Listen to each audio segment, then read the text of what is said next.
Welcome. बहुत स्वागत है आपका। आज मैं आपके सामने बहुत ही अच्छा प्लान लेकर आया हूँ।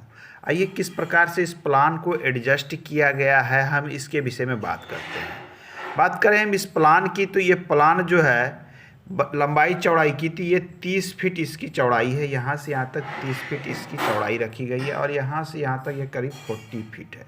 अर्थात इसकी वर्ग फीट की बात करें तो ये 1200 स्क्वायर फीट में ये प्लान आपको निर्मित है।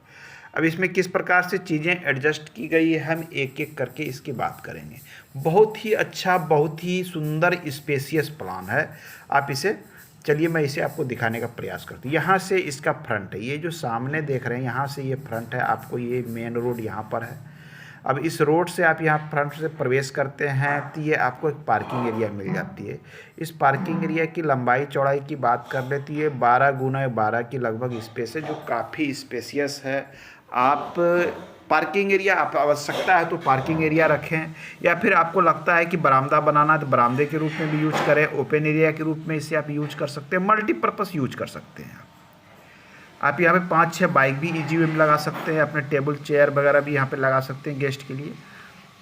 अब आइए आप इस पार्किंग एरिया में से आप अंदर आते हैं। ये इसमें सीढ़ी दी गई है अंदर आने की। यहाँ जैसे ही आप अंदर प्रवेश करते हैं, आप बड़े साइज की जो है लॉबी में प्रवेश कर जाते हैं। लॉबी की बात करें तो ये 23 गुना 13, 23 फीट गुने 13 फीट में एक बड़ी साइज की आपको लॉबी दी गई है, काफ़ी बड़ी साइज की।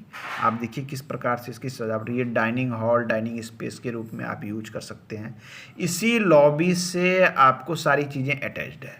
क्योंकि आप जब भी घर बनाबे तो एक चीज़ ध्यान में रखें, बहुत महत्वपूर्ण है। लोग अक्सर ये गलती करते हैं, रूम की संख्या तो अधिक ले लेते हैं, लेकिन वो कॉमन रूम या ड्राइंग रूम या जिसे बोलते हैं कभी हॉल, डाइनिंग स्पेस, इसके लिए जगह नहीं छोड़ते हैं।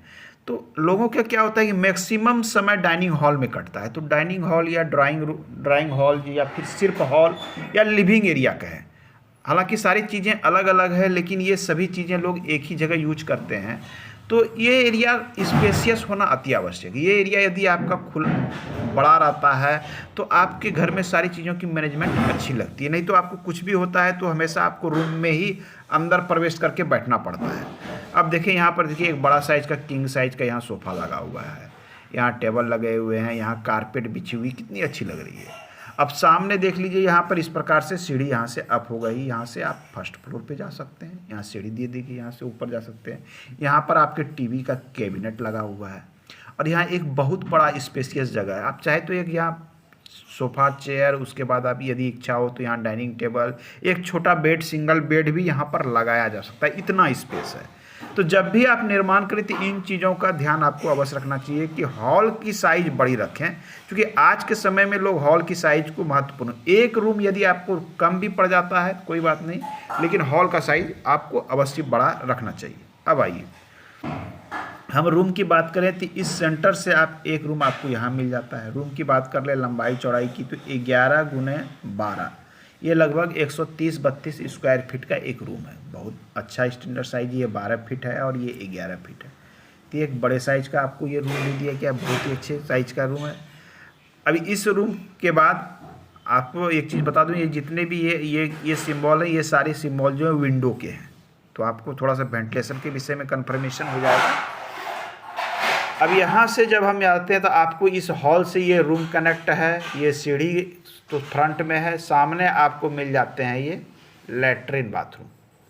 लैट्रिन बाथरूम एक में बनाया गया है और बिल्कुल इस जगह आपको ये मिल जाती है आपको रसोई घर, ये किचन बनाया गया है। ये आपको यहाँ फ्रंट है, ये देखिए बिल्कुल सारी चीज़ें केंद्र से ही निरूपित है। आपको ये किचन मिल जाता है, किचन रसोई घर आपको इस जगह दिया गया। ये किचन का ये आपको स्लैब का निर्माण किया गया है यहाँ पर। अब आइए एक रूम आपको इस तरफ में दिया गया। यहाँ इस रूम की साइज की बात कर रहे तो 12 गुने 11 का भी ये रूम है, अर्थात 130 वर्ग फीट का, ये 132 वर्ग फीट के लगभग का ये आपको एक रूम मिल जाता है। इसमें एक ओपन स्पेस छोड़ा गया है यहाँ पर, ये देख लीजिए, ये ओपन स्पेस ये छोड़ा गया है इससे, क्योंकि इसमें साइड में कोई जगह नहीं छोड़ी गई है, किसी भी वॉल की साइड में जगह नहीं छोड़ी गई है। यदि इस प्रकार का निर्माण आप करते हैं कि कहीं भी कोई जगह नहीं हो, तो आपको एक चीज़ें इसमें अवश्य ध्यान देनी चाहिए कि निर्माण में वेंटिलेशन की व्यवस्था के लिए इस प्रकार का एक आप डक्ट अवश्य काट दें। उसमें 3x3 4x4 का आप इस प्रकार से एक ओपन स्पेस छोड़ सकते हैं।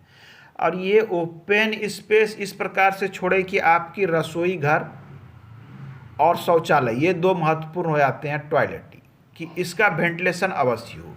और इसका यदि इस प्रकार से छोड़ते हैं कि 3 जगह का वेंटिलेशन, जैसा इसमें देख लीजिए, इस रूम का वेंटिलेशन, इस यहाँ से इसको वेंटिलेशन हो जाएगा, रसोई का वेंटिलेशन हो जाएगा, शौचालय की वेंटिलेशन, मतलब एक आपको जगह छोड़ने से 3 जगह की वेंटिलेशन हो रही है। यदि आप इस प्रकार का जगह नहीं छोड़ते तो आपको पीछे में एक इस प्रकार का जगह छोड़ना पड़ता है। कम से कम 1.5 फीट चौड़ाई की आपको जगह छोड़नी पड़ेगी, जो एक लंबा चौड़ा एरिया आपका जो है वो व्यर्थ में चला जाता है। तो इस प्रकार से यदि आप अपना मैनेजमेंट बैठा लेते हैं तो आपका एक बड़ा सा एरिया बच जाता है और छोटे से जगह से आप वेंटिलेशन का प्रयोग कर लेते हैं।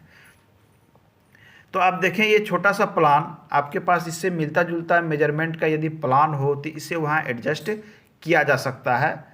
तो आज के अंक में इतना ही, मिलते हैं अगले अंक में पुनः एक नए प्लान को लेके आएंगे। धन्यवाद।